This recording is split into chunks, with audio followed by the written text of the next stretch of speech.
तो दोस्तों आज हम बात करने जा रहे हैं शिव जी के 12 ज्योतिर्लिंगों के बारे में। भगवान शिव को समर्पित घृणेश्वर मंदिर भारत के सबसे पवित्र हिंदू तीर्थ स्थलों में से एक है। यह एक प्राचीन मंदिर है जिसका उल्लेख हिंदू धर्म के पवित्र ग्रंथों में से एक शिव पुराण में मिलता है। यह भी माना जाता है कि घृणेश्वर ज्योतिर्लिंग के दर्शन करने से सभी 12 ज्योतिर्लिंगों की पूजा करने का लाभ मिलता है। यह भी कहा जाता है कि यहाँ दर्शन करने से निसंतान लोगों को संतान सुख की प्राप्ति होती है तथा जीवन में सुख सौभाग्य का आगमन होता है। जिस समस्या का ना कोई उपाय, उस समस्या का हल ओम नमः शिवाय। तो दोस्तों आज हम बात करने जा रहे हैं शिव जी के 12 ज्योतिर्लिंगों के बारे में। ज्योतिर्लिंग एक संस्कृत शब्द है जिसका अर्थ होता है रोशनी का प्रतीक।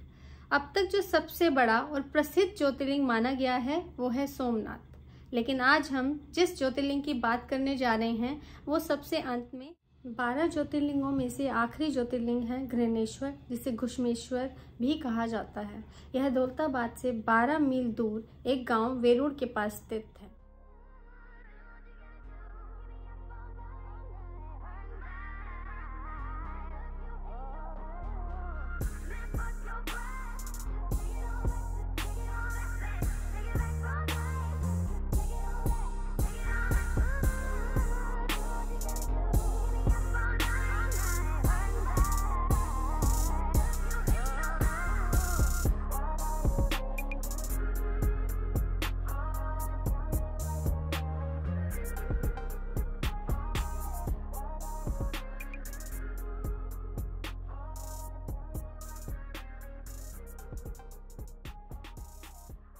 शिरडी से घृणेश्वर तक का रास्ता जो था बहुत ही अच्छा था, दोनों तरफ हरियाली थी। और हमें रास्ते में एक और बात पता चली कि वहाँ पे हाईवे बन रहा है जो कि है बॉम्बे हाईवे।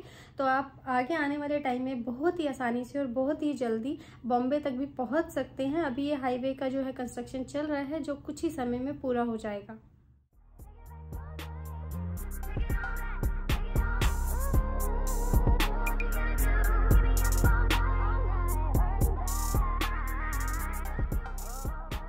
शिव पुराण की एक कथा के अनुसार एक बार ब्रह्मा और विष्णु दोनों में इस बात को लेकर विवाद हो गया कि दोनों में से श्रेष्ठ कौन है।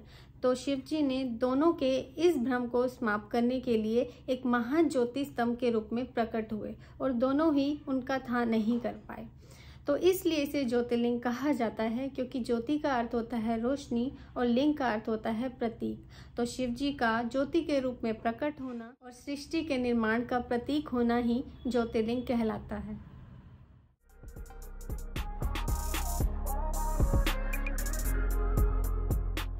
एक पल में खत्म कर दे बुरे हाल, ऐसे हैं मेरे महाकाल। तो आज हम आए हैं घृणेश्वर महाराज के पास। कहते मंदिर में एंट्री करते ही सबसे पहले एक काउंटर है जहाँ पर आपके मोबाइल फ़ोन्स रख दिए जाएंगे। मोबाइल फ़ोन्स, बेल्ट्स वगैरह अंदर जाना वर्जित है।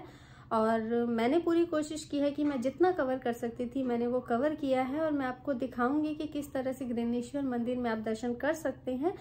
और मेल लोगों के लिए जो है वहाँ पे एक ड्रेस कोड है जो कि कंपलसरी नहीं है, पर वो कोशिश करते हैं कि ऐसा हो। मेल लोगों को वहाँ पे जो है बेयर चेस्ट जाना पड़ता है, यानी कि शर्टलेस। तो वहाँ पे आदमियों की शर्ट उतरवा दी जाती है। ये वहाँ का ड्रेस कोड है जो कि कंपलसरी नहीं है, पर ऐसा किया जाता है अक्सर। हर हर महादेव। मंदिर के बाहर कई छोटी छोटी दुकानें देखने को मिलती हैं। बहुत से लोग आपको घूमते हुए दिखेंगे जिनसे आप बेल, धतूरा, नारियल शिवजी भगवान पर चढ़ाने के लिए ले सकते हैं और साथ ही कमल फल माता पर चढ़ाने के लिए आपको मिल जाता है।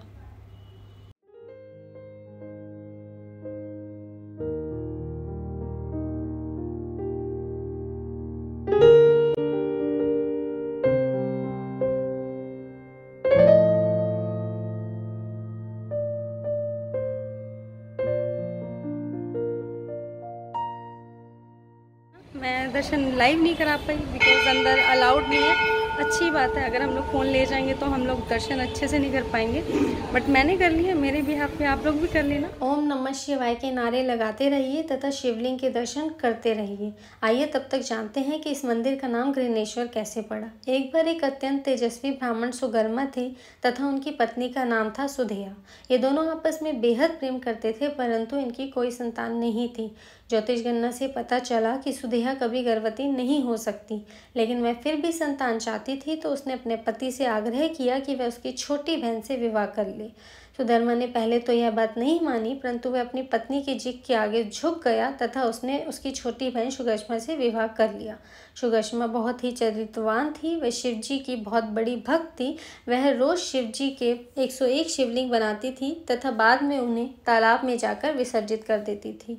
शिवजी की ऐसी कृपा रही कि कुछ समय बाद उनके घर में एक बालक ने जन्म लिया। दोनों बहनें बहुत खुश थीं, परंतु कुछ समय बाद सुदेहा के मन में कुविचारों ने जन्म लिया। उसने सोचा कि यह घर भी सुगश्मा का है, संतान भी उसकी है, उसका पति भी उसका ही है।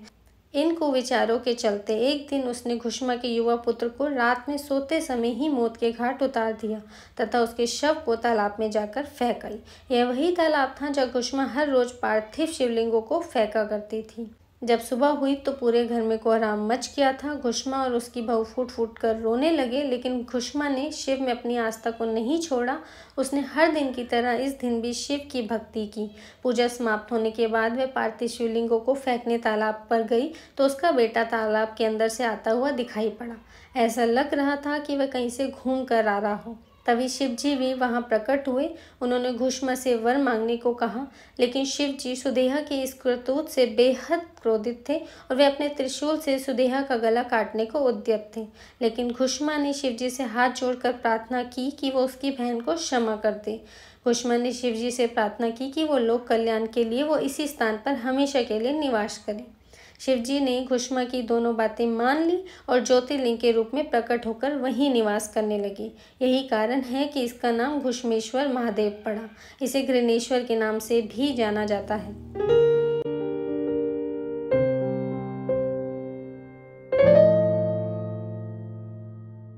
श्री सिद्धेश्वर महादेव टेम्पल, जो कि घृणेश्वर मंदिर के जस्ट सामने है।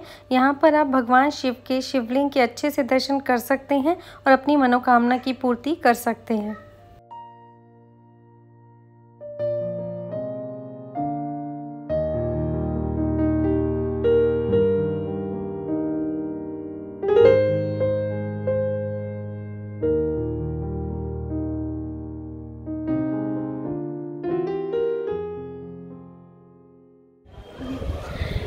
महादेव के बहुत ही अच्छे दर्शन हुए हैं और नंदी देव भी मैंने उनके कान में बोल दिया है। कहते हैं कि वो उनके वहाँ है, तो फिर अगर उनके कान में बोलो तो हमारी विश पूरी हो जाती है। तो मैं उनके कान में बात बोल के आगे जो भी मुझे चाहिए, अगर आप लोगों को भी चाहिए तो बोल देना।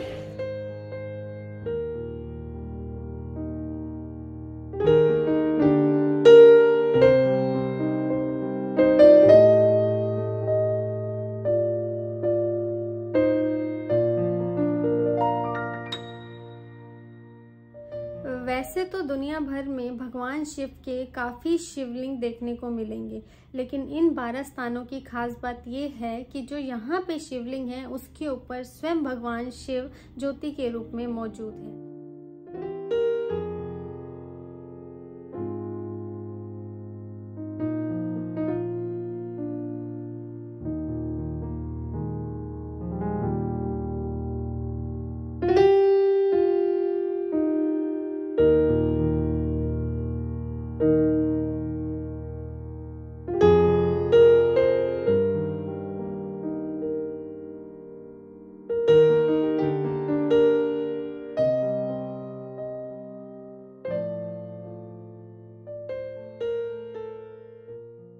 दुनिया के हर कोने में भगवान शिव के भक्तगण देखने को मिलते हैं।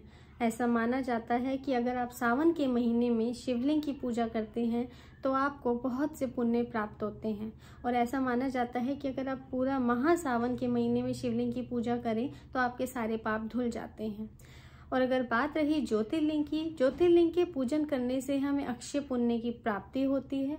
बहुत से लोगों का मानना है कि ज्योतिर्लिंग और शिवलिंग एक ही हैं, जबकि उनमें बहुत से फर्क हैं, जिसमें से एक छोटा सा फर्क ये है कि जो शिवलिंग है वो मानव निर्मित और स्वयंभू दोनों हो सकते हैं, जबकि जो हमारा ज्योतिर्लिंग है वो हमेशा स्वयंभू होते हैं।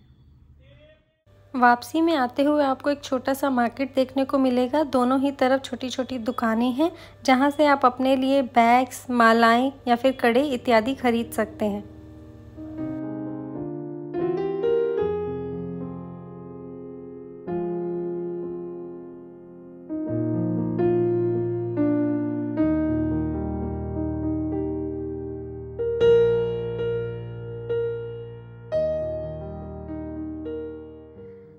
हम लोग रुके थे शिरडी में, तो शिरडी का जो है ग्रिनेश्वर मंदिर तक का जो रास्ता है वो लगभग 120 किलोमीटर 1.5 घंटे का पड़ता है। तो उसके लिए हमने की थी प्राइवेट कैब, जो कि हमें पड़ी थी 4500 रुपीज़। और अगर आप लोग जाना चाहते हैं तो आप शेयरिंग करके भी जा सकते हैं, जिसका पड़ता है 400 पर पर्सन।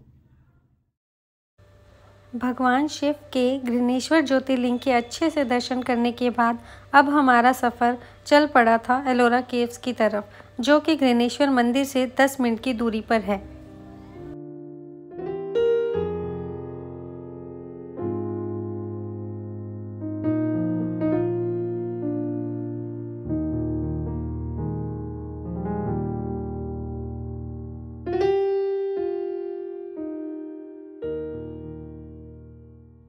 सबसे बड़ा तेरा दरबार है, तू ही सबका पालनहार है। सजा दे या माफ़ी माँ देव, तू ही हमारी सरकार है। ओम नमः शिवाय। तो ये था मेरा सफ़र ग्रिनेश्वर ज्योतिर्लिंग की तरफ। अगर आप भी जानना चाहते हैं कि अगर आप ग्रिनेश्वर ज्योतिर्लिंग के दर्शन करने जा रहे हैं, उसके बाद आप कहाँ जाना चाहते हैं, क्या करना चाहते हैं, तो बने रहिए अगली वीडियो में।